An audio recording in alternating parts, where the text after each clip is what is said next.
ভাবুন তো, একদিন বাড়ির দেওয়ালে আপনি এমন একটি ছোট্ট মাটির ঘর দেখতে পেলেন। প্রথম দেখায় মনে হবে কেউ হয়তো কাদা দিয়ে ছোট্ট একটা খেলনা ঘর বানিয়েছে।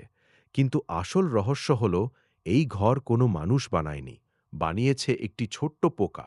এই ছোট্ট পোকাটির নাম কুমোরে পোকা, ইংরেজিতে যাকে বলা হয় মাড ডবার।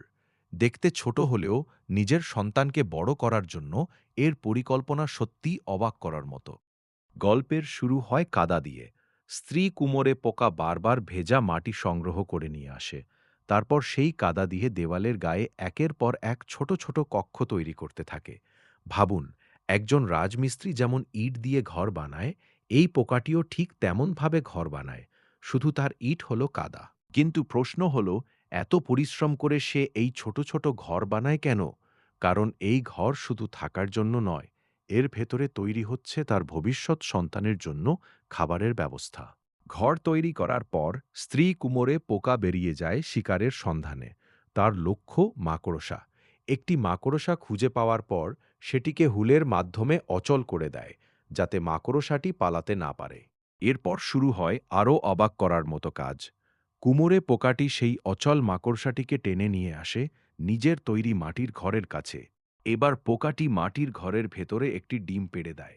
তারপর সেই ডিমের পাশে রেখে দেয় অচল মাকড়সাটিকে।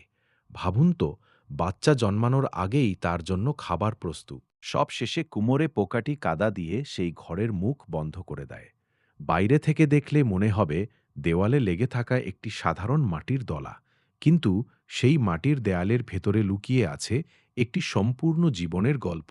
কিছুদিন পর ডিম ফুটে ছোট্ট লার্ভা বের হয়, আর তখন তার সামনে থাকা মাকড়সাই হয়ে যায় তার খাবার। অর্থাৎ বাচ্চা জন্মানোর আগেই তার মা তার জন্য ঘর তৈরি করে, খাবারও জমিয়ে রেখে যায়। বাইরে থেকে দেখতে ছোট্ট একটা মাটির ঘর, কিন্তু তার ভেতরে চলছে জীবনের এক অসাধারণ পরিকল্পনা।